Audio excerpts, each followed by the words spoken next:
BJP खेमे की, तो बीजेपी खेमे की तरफ से सम्राट चौधरी की तरफ से भी तंज कसा जा रहा है लालू यादव पर। और उन्होंने एक वक्तव्य दिया है जिसकी चर्चा हो रही है कि किडनी लेकर सीट दे रहे हैं, उन्होंने कहा है। और रोहिणी आचार्य को लेकर उन्होंने ये बात कही है। सियासी हलकों में इस बात पर, इस बयान पर सवाल भी खड़े किए जा रहे हैं, क्योंकि सूत्रों के हवाले से ये जानकारी सामने आ रही है कि रोहिणी आचार्य और मीसा भारती को भी लालू प्रसाद यादव टिकट दे सकते हैं।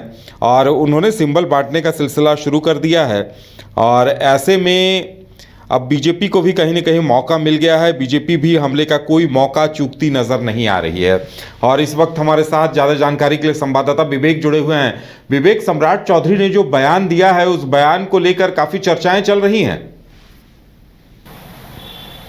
जी बिल्कुल, अगर लालू प्रसाद यादव को लेकर जो शुरू से अगर उनके इतिहास देखी जाए तो उसी तरीके से रहा है जिस तरीके से उन पे आरोप लगते आए हैं। आरसीटीसी घोटाले, कई घोटाले जो मामले हैं, पहले नौकरी के बदले ज़मीन लिखवा लिया करते थे। और ऐसे में जो सम्राट चौधरी उनके ही पुराने साथी हैं, वो जनता दल, माफ़ करिएगा, राष्ट्रीय जनता दल के वो भी नेता रह चुके हैं सम्राट चौधरी। और ऐसे में सम्राट चौधरी बखूबी से लालू प्रसाद यादव को जानते हैं। और उन्होंने आरोप जो लगाया सीधे तौर पर कि लालू प्रसाद यादव बिना लिए हुए कुछ भी नहीं करते। यानी कि जिस तरीके से उन पे जो आरोप लगती है कि वो अगर टिकट देते हैं तो पहले उनसे कुछ ना कुछ लेते हैं, या उनसे ज़मीन लिखवा लें, या फिर उनसे पैसा लें, या कुछ और जो सामान हो वो उनसे लेते हैं। और ऐसे में साफ तौर पे जो अब जो है कि लालू प्रसाद यादव के बेटी पर सवाल उठने लगा। जिस तरीके से बीते दिनों जिस तरीके से लालू यादव जो बीमार चल रहे थे, उसके बाद जो उनको किडनी ट्रांसप्लांट करवाना पड़ा था, रोहिणी आचार्य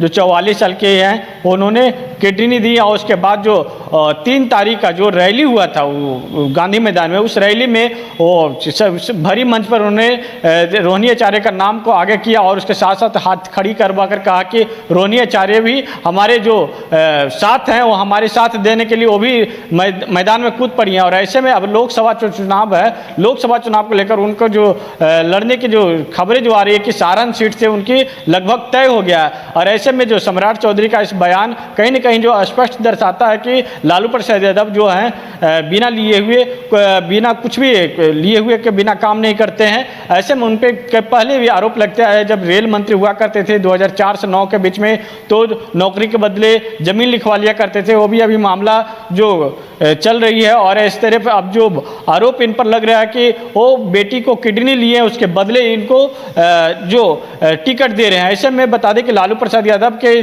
4 से 6 सदस्य जो बता दें कि राजनीतिक में एंट्री हो जाएंगे रोहिणी आचार्य का आने के बाद। पहले लालू प्रसाद यादव, उनके बाद उनकी पत्नी राबड़ी देवी, उसके साथ साथ दोनों बेटे हैं। और उसके बाद जो मीसा भारती का लगभग तय है कि वो पाटलिपुत्रा लोकसभा से वो लड़ेंगे चुनाव। लेकिन रोहिणी आचार्य को लेकर जो कहा जा रहा है, साफ तौर पे जिस तरीके से उन्होंने, सम्राट चौधरी ने जो बयान दिया, उसके बाद रोहिणी आचार्य ने भी ट्वीट कर उसका जवाब दिया कि हमने पिता का हमने बेटी होने का पिता का फर्ज निभाया है। लेकिन जो जिस तरीके से जो बयान दे रहे हैं वो अपने खुद गिरवान में झेके कि वो क्या कुछ कर रहे हैं। और ऐसे में साफ तौर पे जो कही जाए तो आरजेडी से उनकी शुरू से लगाव रही है सम्राट चौधरी का। और ऐसे में अब तो सम्राट चौधरी जो बीजेपी के नेता हैं और बीजेपी प्रदेश अध्यक्ष और बिहार के डिप्टी सीएम है। और इनकी बात जो कही जाए तो संभवतः जो जिस तरीके से उन पर आरोप लगते हैं सही नहीं सही बात है, सही लग रही है। जी उदय,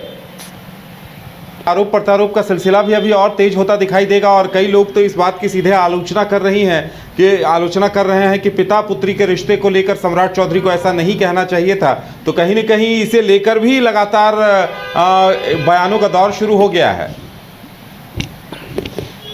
जी बिल्कुल, साफ तौर पे जो कही जाए तो उनके आरजेडी के कई नेता हैं, उनका कहना है कि इस तरीके से उनको बयान नहीं देना चाहिए था। और जो आरजेडी के जो कई प्रवक्ता हैं, जो मुख्य प्रवक्ता हों चाहे जो विधायक हों, चुप्पी इस बयान पे साधे हुए कि इनका जो जवाब जो होगा जो शीर्ष नेतृत्व ही देगा जवाब। ऐसे में साफ तौर पे जब इस बयान का एक सोची समझी राजनीति के तहत इस बयान को दिया गया है कहेंगे। और उसके बाद सम्राट चौधरी ने बकावते अपने जो एक्स हैंडल है उस पर पोस्ट करते हुए उन्होंने जिक्र भी किया, सारे उनके बेटी का नाम जिक्र किया कि 9 इनके परिवार है, 9 में से 6 लोग जो राजनीतिक में आ गए हैं। और ऐसे में जो उनकी बेटी को मिलाकर अगर कही जाए तो 11 सदस्य हो जाएंगे।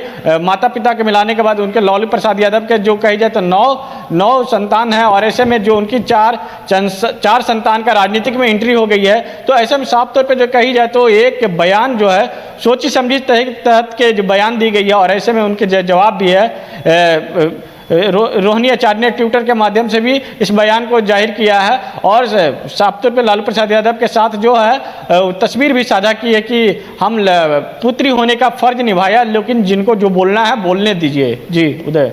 चलिए विवेक, हमारे साथ जुड़ने के लिए और तमाम जानकारी देने के लिए आपका बहुत बहुत धन्यवाद। तो बयानों में कोई कसर किसी भी खेमे से नहीं छोड़ी जा रही है और सम्राट चौधरी ने बयान दिया है और कहीं न कहीं लालू प्रसाद यादव के परिवारवाद पर भी सवाल खड़े किए हैं। अब देखने वाली बात यह होगी कि इस पर आगे और क्या कुछ होता है। फिलहाल हमारे साथ इतना ही, हमें दीजिए इजाजत और आप देखते रहिए न्यूज़ बाइस्कोप। नमस्कार।